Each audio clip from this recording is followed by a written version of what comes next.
अरे नमस्ते बहन जी। नमस्ते बहन जी। नमस्ते आंटी। नमस्ते बेटा। आपकी बहू को नमस्ते नहीं करनी? लगता है इसके माँ बाप ने ना इसको संस्कार नहीं दिए। नहीं नहीं आंटी जी, ऐसी कोई बात नहीं है। नमस्ते। आप लोग कहीं जा रहे थे क्या? हाँ बहन जी, ये पास में ही सब्जी मंडी है ना, तो घर के लिए सब्जियां लेने जा रहे थे। अच्छा, इतनी ठंड में ऐसे मौसम में आप ऐसे ही पैदल जा रहे थे?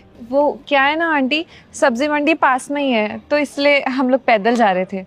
इतनी ठंड में और ऐसे मौसम में मैं तो बिल्कुल पैदल नहीं चल सकती। और आपको पता है यहाँ पास में ही एक बहुत बड़ा मॉल खुला है, उसमें कितनी बढ़िया महंगी महंगी साड़ियाँ हैं।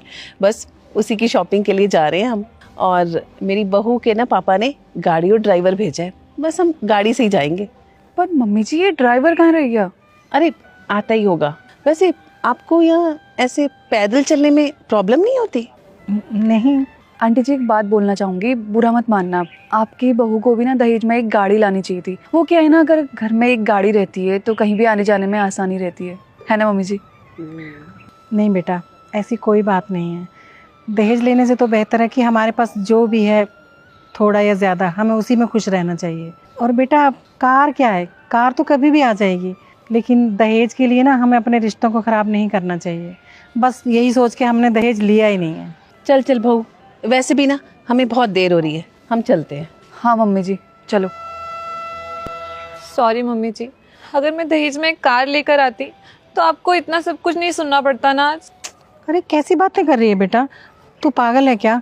देख, ऐसा कुछ मत सोच बेटा, लोगों का तो काम होता है बातें करना, जितने मुंह उतनी बातें। और मैं तो खुद को बहुत किस्मत वाली समझती हूँ जो मुझे तुझ जैसी संस्कारी बहू मिली। हाँ, ऐसा उल्टा पुल्टा मत सोच। और चल, हमें भी देर हो रही है। आराम से आंटी जी, बैठिए। मम्मी जी, तुझे कितनी देर से फ़ोन कर रही हूँ, तू मेरा फ़ोन क्यों नहीं उठा रही? पर मम्मी जी क्या हुआ आपको? और तुम यहाँ ऐसे मम्मी जी का हाथ पकड़कर, कुछ हुआ है क्या? सब ठीक है ना?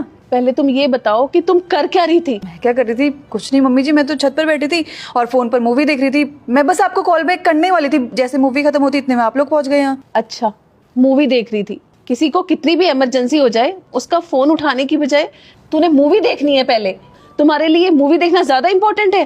पर मम्मी जी हुआ क्या है, आप बताएंगी मुझे? मैं बताती हूँ तुम्हें। वो क्या हुआ ना कि जब मैं किसी काम से बाहर जा रही थी तो आंटी जी मुझे रास्ते में बेहोश पड़ी हुई मिली।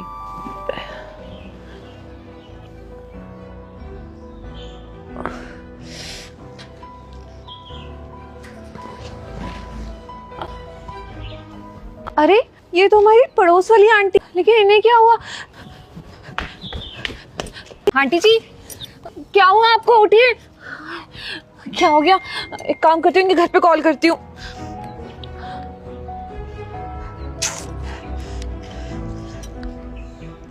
अरे कोई कॉल क्यों नहीं उठा रहा है? आंटी जी उठिए, चलिए मेरे साथ आइए। मुझे लगता है ना कमजोरी की वजह से इन्हें चक्कर आ गया, लेकिन अब ये बिल्कुल ठीक है। एक बार बस इन्हें डॉक्टर को दिखा लेना। मुझे माफ़ कर दे बेटा, अगर तू आज समय पर नहीं आती तो पता नहीं मैं कब तक सड़क पर पड़ी रहती, पता नहीं मेरा क्या हाल होता। आंटी जी आप थैंक यू मत बोलिए, ये तो मेरा फ़र्ज़ था। अरे बेटा, तू यहाँ पर है?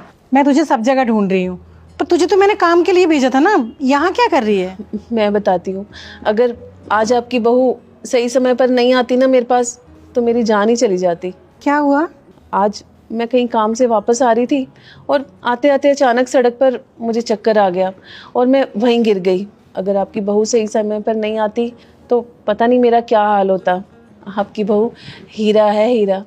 ऐसी संस्कारी बहू किस्मत वालों को ही मिलती है। मुझे माफ़ कर दीजिए बहन जी, मैंने आपको दहेज के लिए बहुत ताने दिए और आपकी बहू को भी बहुत भला बुरा कहा। मम्मी जी आप ये क्या बोल रही हैं? तुम बीच में मत बोलो, तुम्हें बीच में बोलने के लिए किसने कहा है? अब ना मैं तुम्हारी ये चिकनी चुपड़ी बातों में बिल्कुल भी आने वाली नहीं हूँ। दहेज के लालच में जो तुम ये सब अकड़ दिखा रही हो ना, वो सारा दहेज मैं वापस कर दूंगी। मैंने ना दहेज के लालच में ये नहीं देखा कि मैं कैसी बहू को अपने घर लेकर आ रही हूँ। मेरी तो अकल पर पत्थर पड़ गए थे। मैंने सिर्फ पैसे का लालच किया, ये नहीं देखा कि लड़की कैसी है। मुझे माफ़ कर दीजिए बहन जी, मैंने आपको भी बहुत उल्टा सीधा कहा। दहेज के लिए मैंने बहुत ताने दिए, मेरे से बहुत बड़ी गलती हो गई। मुझे माफ़ कर देना बेटा। मैं ना कहती थी आपसे कि हमें दहेज का विरोध करना चाहिए। दहेज लेना और देना दोनों गलत है। जब भी कभी घर में बहू लाओ तो उसके गुण और संस्कार देख के लाओ, क्योंकि गुण और संस्कार ज़िंदगी भर साथ चलते हैं। दहेज का क्या है, आज है कल नहीं है। आप सही कह रही हैं बहन जी, आज आपने मेरी आंखें खोल दी। मैंने दहेज के लालच में सही गलत को नहीं पहचाना। मेरे से बहुत बड़ी गलती हो गई, मुझे माफ़ कर देना बेटा। आंटी जी, आप बार बार माफ़ी मत मांगिए। माफ़ी मांग के आप मुझे शर्मिंदा कर रही हैं। आपको अपनी गलती का एहसास है, हमारे लिए यही बहुत है। कोई बात नहीं बहन जी, जो कुछ भी हुआ आप भूल जाइए वो सब। आप बस आराम कीजिए। आपको अपनी गलती समझ आ गई, ये बहुत बड़ी बात है।